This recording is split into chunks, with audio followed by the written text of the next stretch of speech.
as I have grown and maturing, I checked a lot of things, and I realized certain errors I made, unconscious errors, when I was growing up.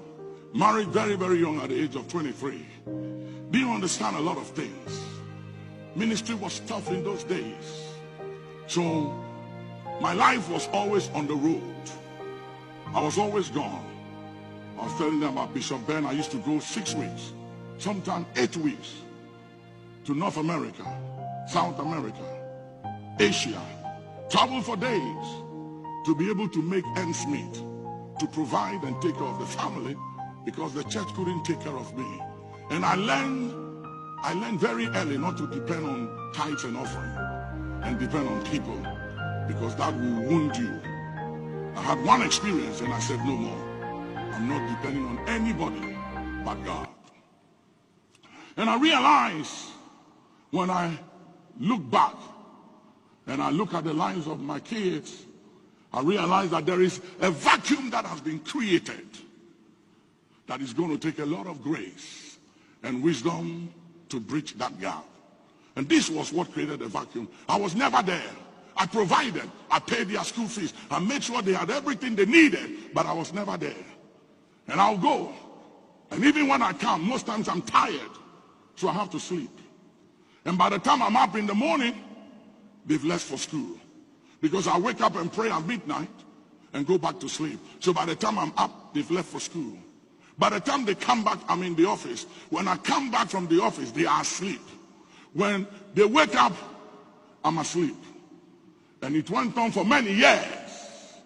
And I realized just recently by revelation that I was an absentee father. That even though I loved them and I cared for them, I lacked understanding of many things. That is not just provision and providing, but you need to have that emotional connection. And it wasn't there.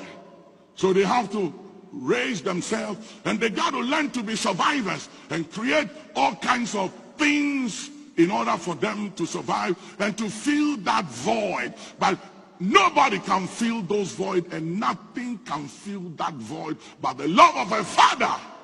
And it is taking a lot of work to try and bridge that gap. Yesterday I took my grandchildren into the pool and I started doing aerobics with them in the pool.